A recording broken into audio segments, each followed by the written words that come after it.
Happy Friday, everybody, and welcome to your daily lighting critique. We have a few videos to go through and some stills. So we'll jump into it in just a sec. Quick announcement reminder.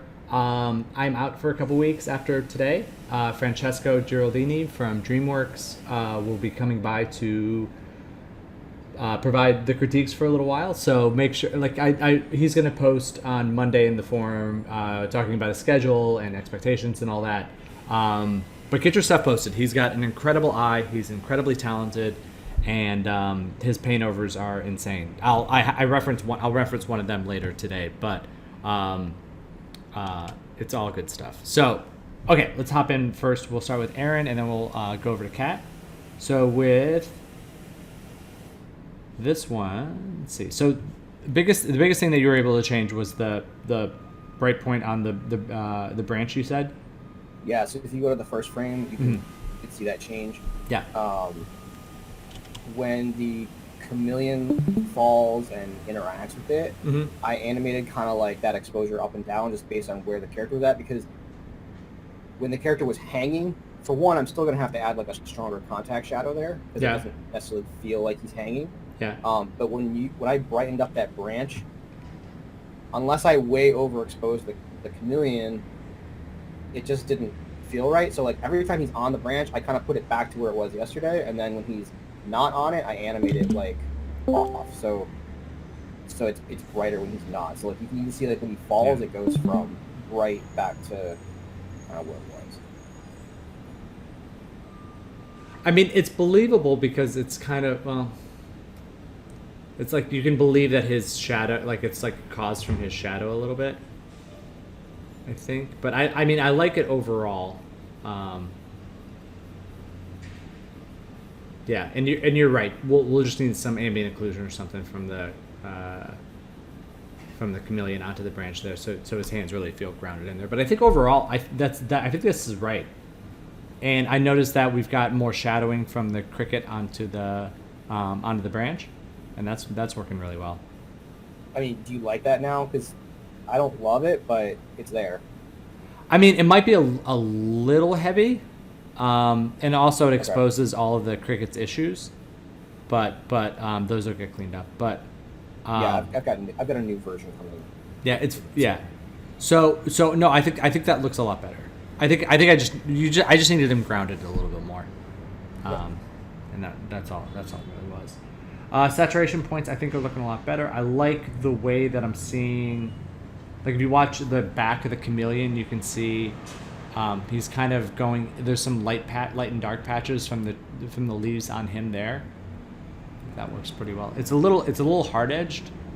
It feels a little geometric, but I do like that he's kind of moving through the light a little bit. One thing about the God rays in the back is they start off. Actually, they get kind of nice and soft in through like here. I think it's like this is still a little bit of a sharp line. Okay. I'd work on softening that, and you can really see it at the end. Some sharp lines start to form again, like some of that. So just soften that up a little bit. I think those are the biggest notes for now. So good. I added in the eye dings, and if you go to like frame 205 or 206, that's where like my hero eye ding I set up. They like don't track at all, right? Because as he moves, the eye ding is a white disc in kind of the V section of the branches, reflecting into his eyes. And depending on where he moves, those eye dings move from one side to the other side of his eyes. So like, is my answer really just to track a 2D circle in his eyes? Like, well, it depends on the look that you want to go for. So one of the good things is that we are, I don't know if I've mentioned this on here, but we are in development of a tool that'll help with the eye dings. It's a comp solution. It's a comp widget where it basically you render out probably just a normals pass and maybe an ambient occlusion pass in the eyes. And there's a way of positioning the eye dings in Nuke, but it still sticks to the 3D geometry. So theoretically, so in that way you can kind of stick the eye dings where you need to on the eye, and it kind of stays there throughout. Hopefully we'll have that in the next week or two. I mean, is that something I can beta test for the? Because I would love to do that by the end of June. Yeah, let me. I'll have. It's a guy I used to work with, Jason Emmendorfer, who's fantastic. I'll have him reach out to you directly, because the eyes have to be kind of set up in a certain way, and I know he helped Diana with her ruby shot. Yeah, let me send him, and then he can just tell you what you need to render out, and then we can go back and forth and use that as a test bed. But I think that would be pretty cool. Okay. Yeah, because like I said, I'll be away from my computer, and I won't have access to Nuke, so you might be our test bed on that one. Cool. But I think, like, overall, I think it's looking really good. The only thing that I like, if you want to try rendering a pass of just like turning these leaves into plastic just to get a little bit more broad spec, like be able to paint a little more broad spec variation across the top of them. That could be cool, because like they get a little bit in here. Like I kind of focus in on these. They start to get a little bit flat, and same thing on this. Like you might be able to get a little bit more like specular roll off on that too, just because they're so waxy in the jungle. Like they get so they have such a coating on them that it could be kind of cool to get that in there too. All right, cool. Let's hop over into Kat's next. Kat. So so the badge. I'll talk about the badge in just a second. I'll do that next. But let's take a look at the overall thing. Yeah, I don't know if I made the settings right. It looks a little smoother for the motion blur, but I wasn't sure how blurry it was supposed to be. I want to be able to still see them, so. Yeah, it's interesting because like in here, like I like looking at him, I feel depth of field, but I just don't feel motion blur. Like, because usually you see it and it's like, it's much like, especially in big movements, like, let's see, like they would, like, especially like when she would be going horizontally across, like there it would be very streaky. I'm just surprised that we're not seeing it more. For shutter to be start at the start of the frame, so it may be not picking up the movement of the whole frame. Yeah. Because they were saying to do the shutter middle of the frame, and I forgot to change the settings. So this is basically just the shutter's opening at the beginning of the frame, not the end. Mm-hmm. So it's tracking what happens at the beginning, but not during the frame. So that might be why. Mm. So I started rendering and I was like, crap. I was like, oh, I'll just see what it looks like when it's done and then go from there. Yeah, because like, let's see if I can pull this up real quick. Because I've done some different passes and I was like, some of the blurs were like crazy. It looked like comet streaks. I'm like, I still need to see what they're doing. Yeah, so like, honestly, that ends up what ends up happening with like this is the type of. Can I step through? I don't know if I can step through in Vimeo. There we go. No. But like, I can't frame by frame, but like the amount of streakiness that you would see from both the camera motion blur and the object motion blur would be pretty intense. Okay. That's, man, I'm sure there's a way to frame by frame for this stuff, but. Yeah, I can tell, because as you're going slow, you can see it kind of get streaky. Let's see if I can just find one frame where it's like, yeah, like the wings of the mosquitoes, like you don't actually see them too hard. It's like, it's just like it's a lot more blurriness than you'd expect. Like in the Peanuts movie, we didn't do it as we kept motion blur off because of it was just like a comic booky style. But this stuff is all very motion blurred. Okay. So.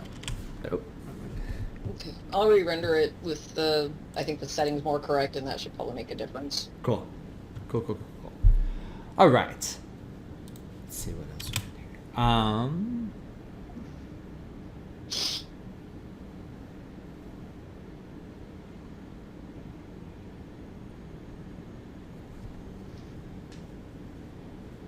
I do like when he slides down how he gets blurry. I was like, depth of field kicking in. Yeah, the depth of field is nice in there. In there for sure. Yeah, it really does help. I don't think I've seen it all the way to the end like this.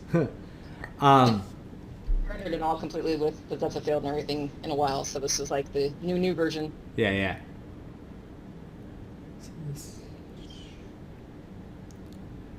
I did get the speck on her face though. I put a light, basically a speck light, directly on her face on that opening shot. So I didn't want it to be too much because I didn't want to blow her out, but it put more shaping on her face. Yeah.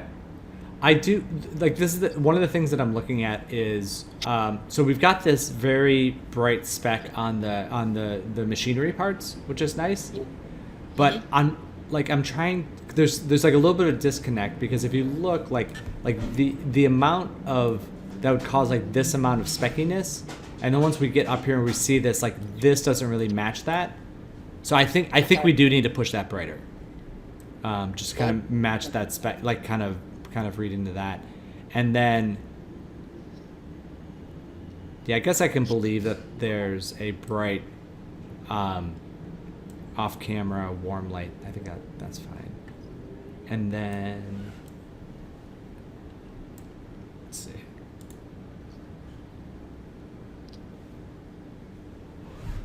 She gets a little bright as she comes up through here. Okay. Like this is a little this is a little bit bright for her to come because there's not again not a super bright light there to kind of justify that much brightness on her. Okay. And I'm wondering if we can add a little bit of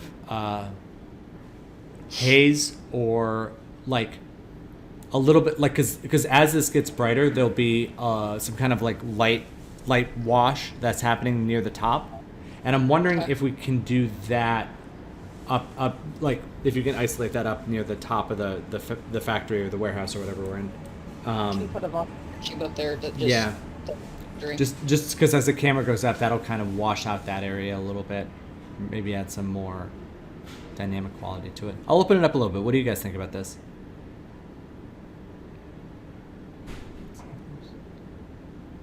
Silence fills the room. Yeah, and the other thing too, again with these bright lights, on them, I think I would feel a little bit more bounce coming up onto this stuff. So I think maybe just like an area light in there, just kind of bouncing it up a little bit stronger, would be good too. Oh, and then I wanted to mention the So where? So what's that? Like the top, the bounce light. I'm sorry, the bounce light. You want it bouncing up on them or into the background? Background. So because there's so much bright light, like I said, there's these overhead lights shining down that are kind of making them pretty bright. You can imagine that hitting the ground and then bouncing back up into the environment around them. So I pulled up the reference that you had for the badge, and I was looking at that versus this, and I was thinking that the reason why like some of these letters read is that the value of the gold and the silver is pretty light versus the darker letters, and I think that this needs to go. The gold part of it should go less saturated and a little brighter, and then also this specular highlight that kind of cuts through the middle of officer, kind of like cuts through the word and makes that a little bit harder to read, and then the lack of like. Specular highlight on the or any sort of thing to get like the way that I guess there's not a lot on this, but just like it's just like the pure blackness of the letters themselves. Maybe just lifting that a little bit or giving that a little bit of color or something. Yeah, that was just all the original temp color, so we can change that. I was just when I first started, I was like, black and gold, that works. Yeah. So I can change those letters. Cool. Be more of a or something. Great. Are his pants okay? Because I'm sorry, you cut out there for a second. What was that? Is the jeans okay? They're more. I desaturated the jeans more because you were talking about how the jeans were too blue. Yeah. Let's check it out if I can get back to the. How does it do this? It's very funny. I gotta figure this out. Yeah, I think they look a lot better. Okay. A little purple. We'll take a little red out of them, and then I think we're good.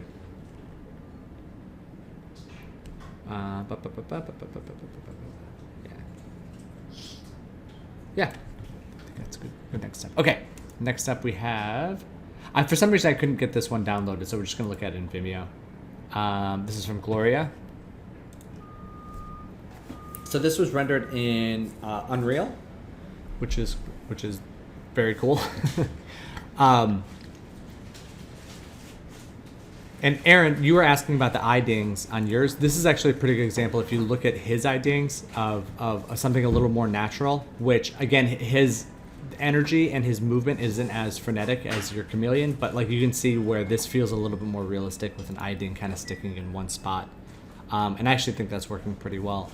I think we could probably tone down, there's like a secondary reflection in there, like right there. I think we can tone that one down a little bit. But overall, I think it's working really well. Whatever's causing this shadow, I guess that's the moonlight probably. I would soften that for sure because like this light would break that up. I would definitely increase the radius to get a little bit more softness on that. And then I'm wondering if we can't get some reflections in this guy's eyes too. I don't know. I forget what his eye geometry looks like or if there's like a pupil iris thing going on. But I want to see a little bit more in there. And overall, just a little bit more bounce light up in the way that we're getting some of this key light wrapping around him. In this shot, I would like to see a little bit of that key light getting in on the owl's face too. Just a little bit more. And then watch out, again, hard shadow line here, especially on his nose. It kind of creates a double effect that's a little bit like, I'm not, like my brain was like, I wasn't, it looked like he had a full mouth. Like not, maybe that is, wait, oh wait, no, there's his mouth down there. Okay, sorry. Yeah, so I would just soften that shadow a little bit. Turtle's looking good. I want to see,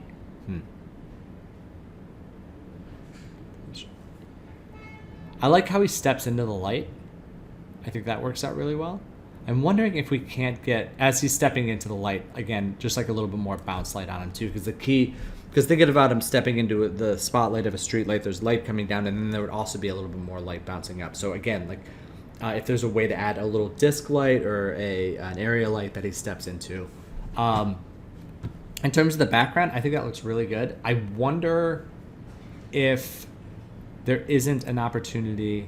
So I like the value back here a lot. I'm just wondering if we could get a little bit more spec on the leaves, just so we can really read the motion of them, because I think they're moving pretty cool back there. And then in this shot, I think that this background. So like I believe that this fog is all here because we're looking more horizontally, but now that we're looking upward here, I would expect to see a little more of the sky, which would be darker, I think. So I think the sky can go a little darker in this shot, and the trees can come down just a little bit more into like this range.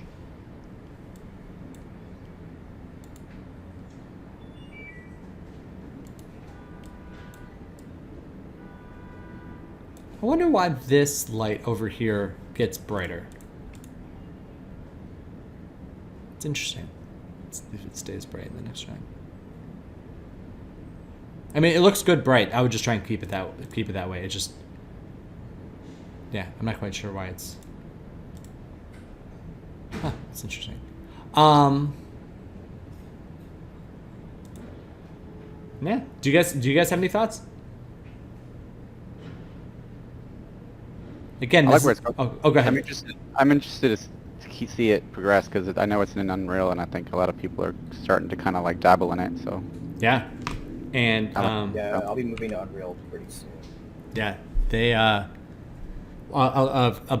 handful of my coworkers just went over to Epic after Blue Sky, and they're doing some incredible stuff. Like our old lighting supervisor, he's doing kind of like cinematic stuff for them using Unreal, which is like, it's so funny because I used to when people would post things from real-time render engines, the limitations on the notes that you could give were so vast. Like you couldn't give a lot of things, and now it's like you see some of the stuff going out, you're like, oh no, you can just do anything.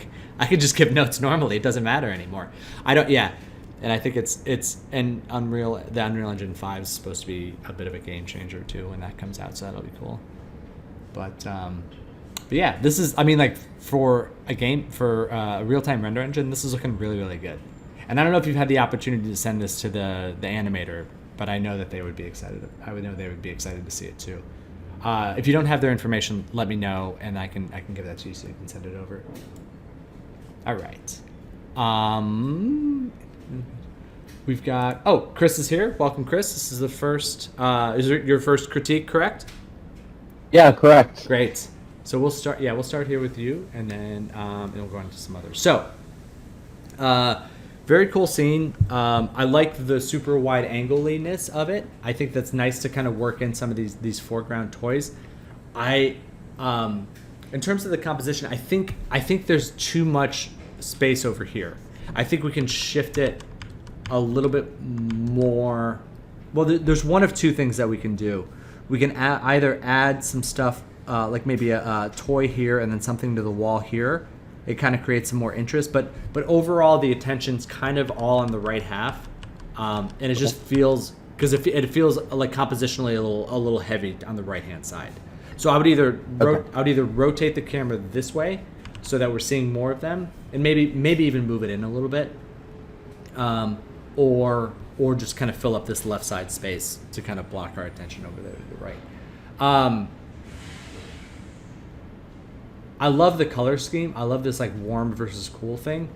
That's always been my, like, it's just a lovely way to do night scenes. So we've got this bigger light source on his eye shining up. I actually think that this shadow can get a little bit softer if it's that big and like it kind of passes through the glass of his front. So I think just softening the stuff up here a little bit would be good. I like that we see it kind of trickling across the ground here. I like these little specular highlights on these guys. The biggest thing, and this isn't you, this is like everybody who's ever worked with this robot, is the eye is Flat. problematic. It's difficult. And I think I want to, so with this one, this almost feels like his eye is becoming like a headlight now.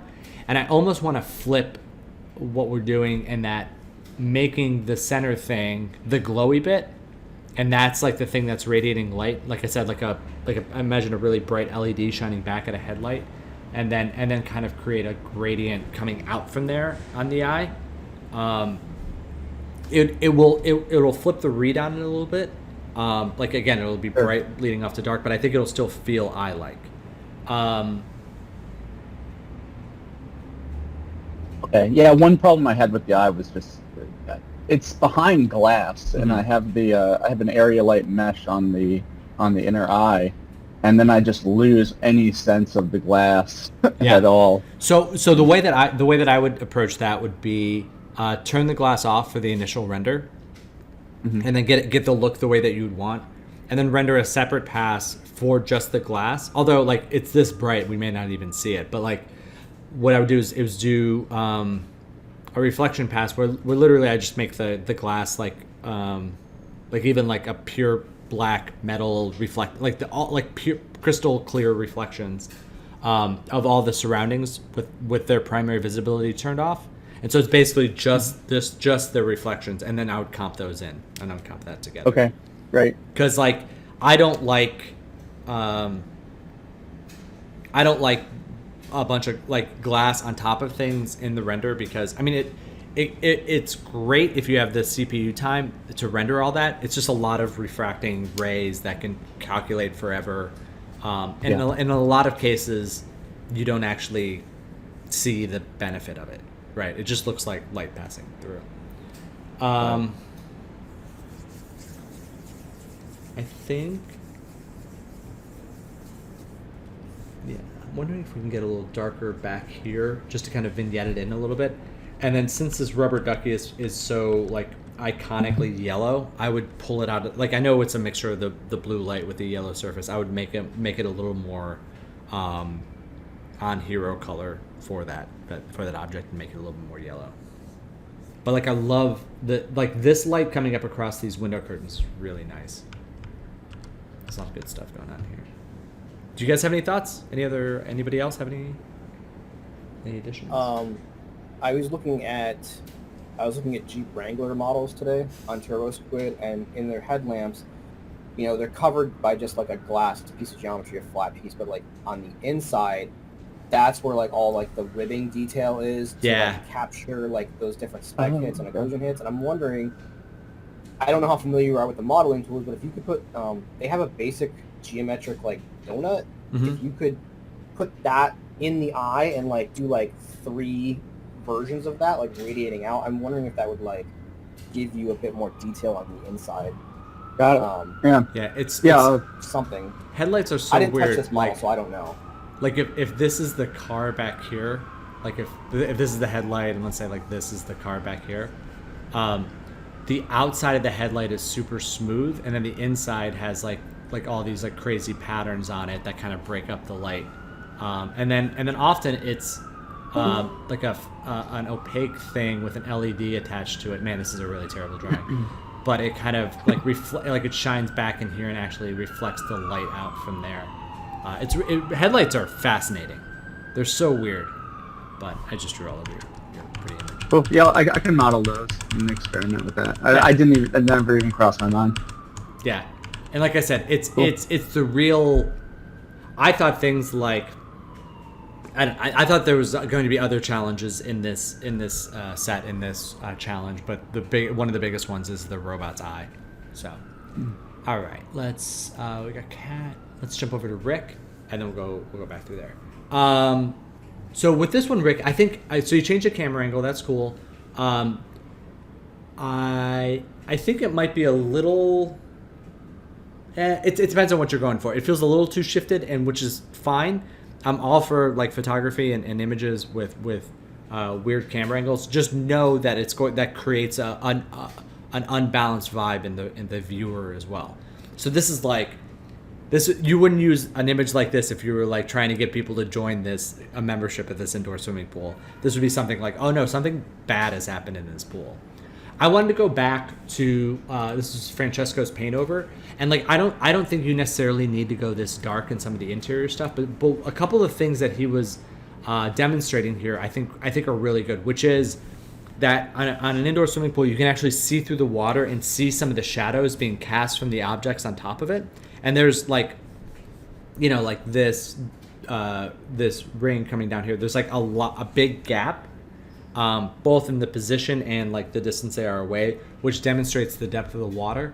And I think we could get some of that in here, because I'd like to see, because right now it feels almost like it's a sheet of ice, because everything underneath it gets diffused so quickly, that I think that we could create some shadowing and some like feeling of the ground of the water underneath that. Overall, I feel like this is like, it's just everything. Other than like this one beach ball here in the middle, everything is pretty bright. Like everything but that is mid-tone and up. Like if we look at the levels on it, everything is living above the halfway line. And like we don't have to be this dark about it, but I do think that we need to work in some more darker tones in order to kind of balance the image out more entirely. So that could be like, you know, painting the walls a little bit darker, because right now, again, these aren't getting the direct sunlight that's coming in through the window, and this is kind of in the shadowed area, and all that would be kind of bounce light coming back at it, so they wouldn't actually be quite this bright. So I think that we can kind of balance that, and the darkest tones are actually outside the window here, which we kind of need to flip that a little bit, because when you expose an image for inside with window light, the difference in the amount of light inside a space is darker than what's outside the space, like what's outside in the world that doesn't have anything obscuring the sunlight. So outside there will be bright, inside will be a little darker. So we need to make sure that if we're exposing for the inside, that means the outside gets real bright, right? So the inside stuff needs to stay more mid-tony.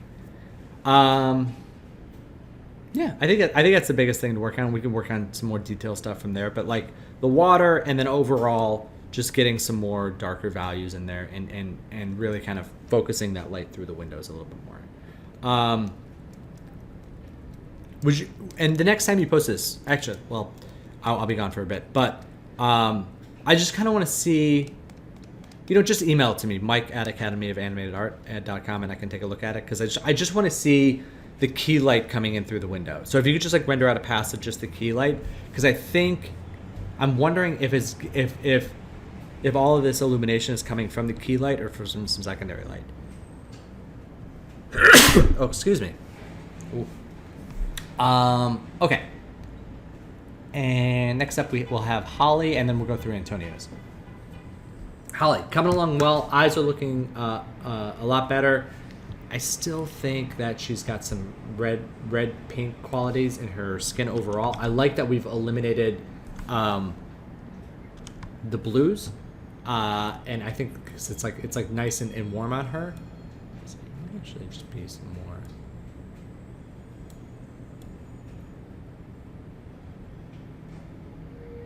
It's kind of graying her out, but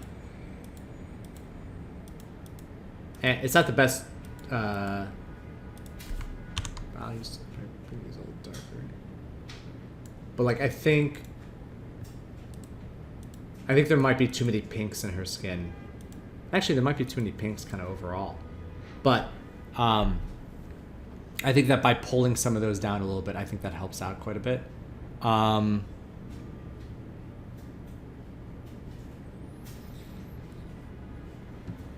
just gonna look around the space. Yeah, because like looking, like her hand almost looks blue, and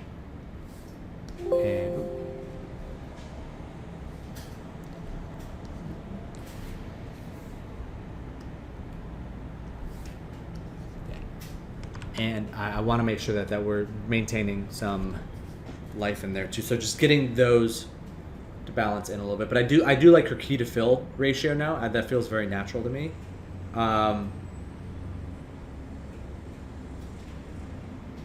And I wonder if there's a way, and I know we've talked about ambient occlusion before, but like if there's a way to get a little ambient occlusion between the boy and the seat, just to get him grounded in there a little bit more. Just because I want to see a little bit of a value shift top down as we go from the windows, which are a little bit higher up in the car. As we get down here, there would be a little bit less light, especially his contact shadow with the ground. And it would. I'm gonna hold off on that. What do you guys think? Oh, and then watch out like there's something bright up here in this very upper screen right corner. Just watch out what's going on up there. The only thing that stuck out to me was the kid's eyes, Mm-hmm. and I don't know if this is a modeling thing or a lighting thing, but it just feels like his eyes are almost part of his flesh in just a different color. Yeah. Like they don't stand out a lot. Like, yeah, I mean, one thing that I really like to do with eyes is run an ambient occlusion against the skin, especially if they're set back a little bit. It'll create, it'll allow you to set a shadow and allow the eyes to feel a little bit more set back, just like a tiny bit around the rim of it. If that isn't there, what you can do is run an edge detect in the comp, and then it's literally like a 2D line around the eyes, and then you can blur that and soften it too. And then what that would do would be to this is going to be janky, but I'll just do it on her eye over here.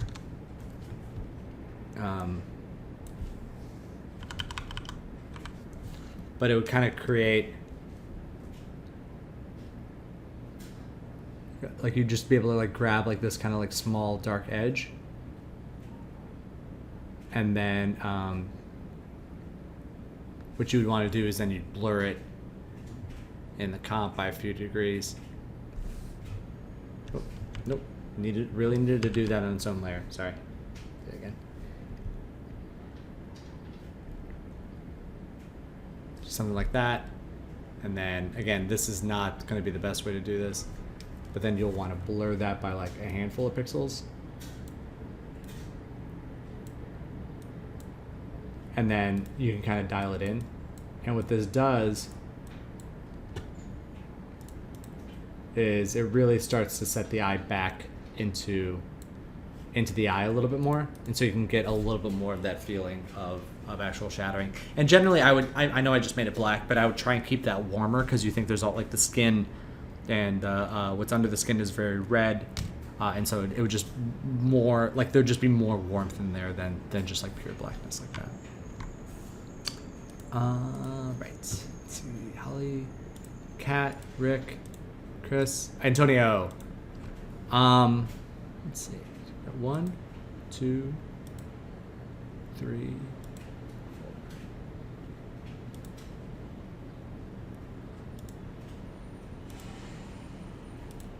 I think these are looking great.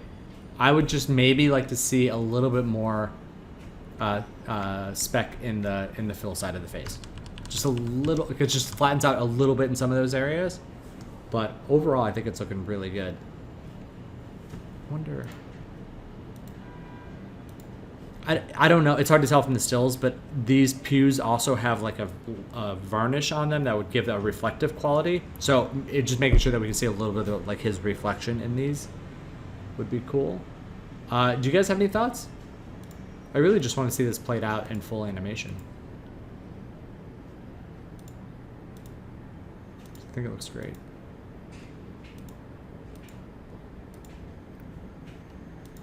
Hi, Mike. What's that? Hi. Hi. Oh, you're here. Oh, good. Oh, hey, Antonio. Yes. I'm so sorry I waited till the end. I thought I didn't think you were here. No, this is beautiful. No, don't worry.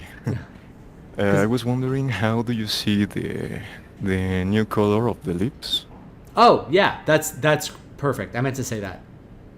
I mean, because it's not, because like I said, it doesn't need to go bright red. It didn't need to go anything. It's just like you've got a subtle bump in there that's given it away that the lips are different than the rest of the skin. That's like that's the perfect amount. I meant to say that. But like you've got so much good detail in the nails and some of these other the shirt looks a lot better, and then I like that we've got the green undershirt there now too. Yeah, I like it better. Yeah, I would say give this a go over the weekend, if not at full resolution, like half resolution or something, just so we can see the full animation, and then show Francesco's will be great for this. He'll really give you a good review on this. Okay.